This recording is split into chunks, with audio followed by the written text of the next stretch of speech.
Պարոն նախարար, ճիշտ եմ հասկանում, որ մենք այս փոփոխությունների շարքով ըստ էության գրեթե ամբողջությամբ նույնականացնում ենք հանրային մուլտիպլեքսի լիցենզիա ստացած հեռուստաընկերությունների եւ կաբելային ցանցերով, ինչպես էր կոչվում, հեղինակազորված ալիքների նկատմամբ պահանջները։ Եթե ոչ ամբողջական, ապա գոնե նոր բան ենք ավելացնում։ Հետագայում նաեւ պարոն Հակոբյան, ձեզ էլ հնարավորություն կտամ այս մասն էլ շարունակենք, էլի։ Ինչի եմ սա ասում, լավ, մյուս հարցերս ձևակերպեմ, որովհետև հիմնական խնդիրը ինչն էր, այդ թվում արդարացիորեն հանրային մուլտիպլեքսում այդ նույն բանի այդ հեռացեի գումարը վճարող մեր հեռուստաընկերությունները նշում էին, որ ամսական 7 միլիոն կամ 8 միլիոն դրամ վճարելը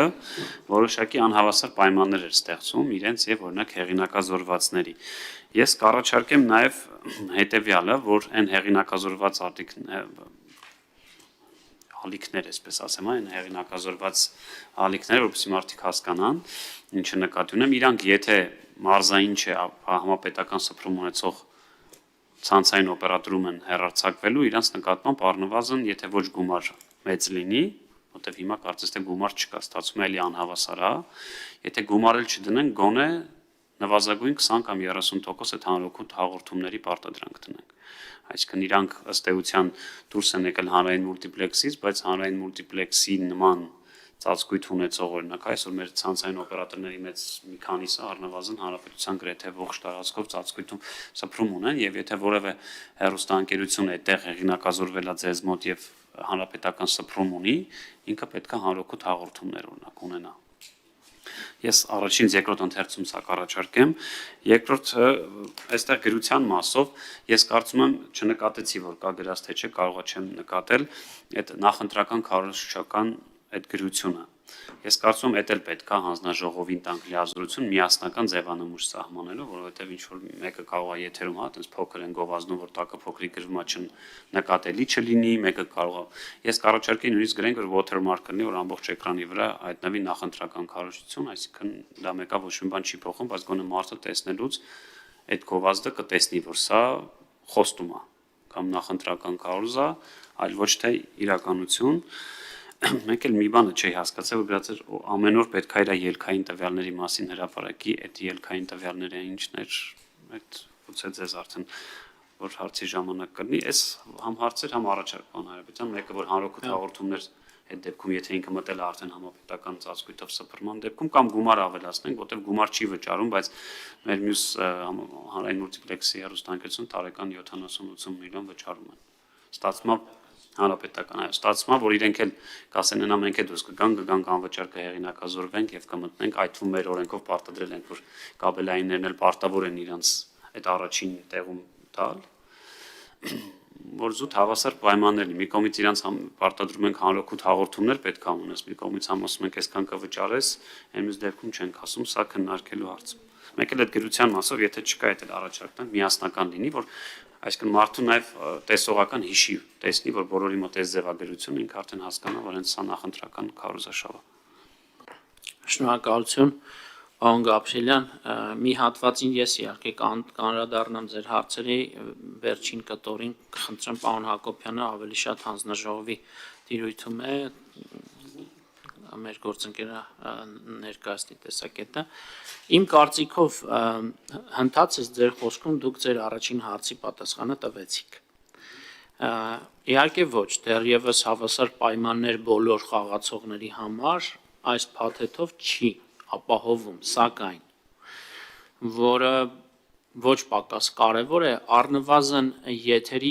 պատշաճ բովանդակության ապահովման տեսանկյունից այն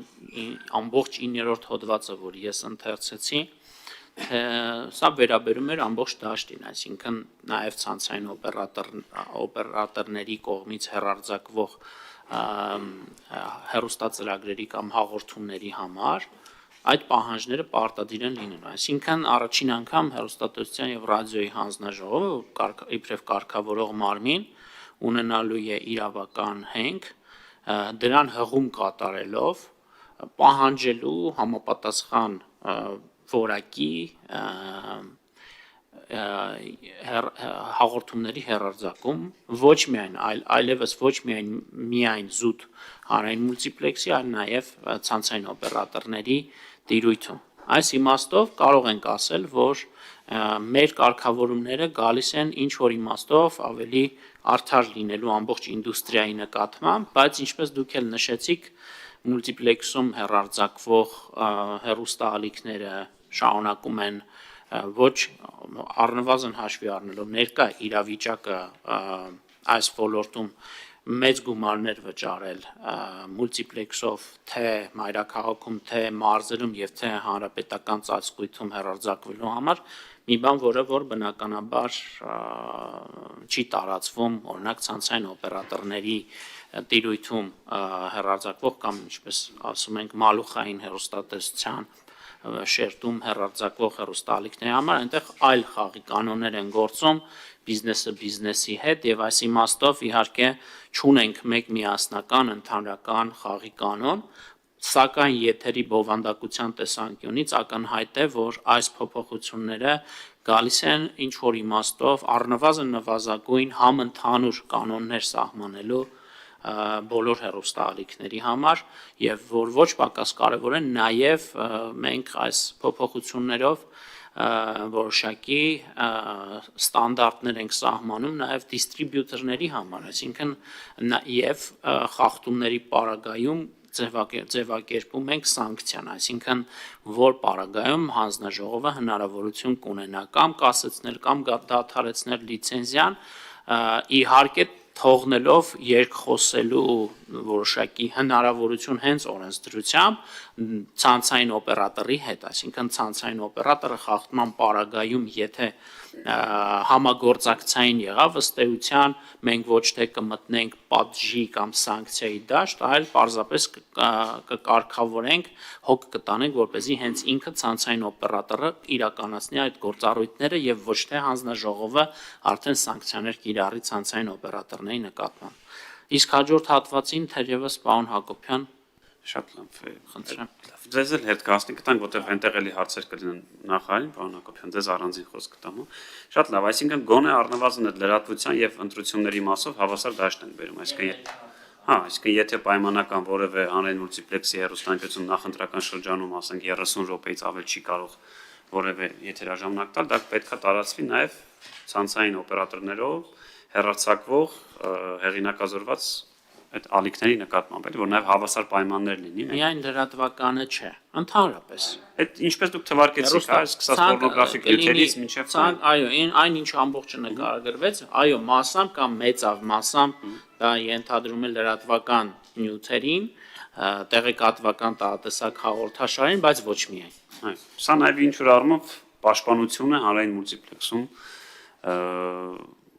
գործող հեռուստաընկերությունների համար էլի արդար դաշտ բերելով բոլոր խաղի մասնակիցներին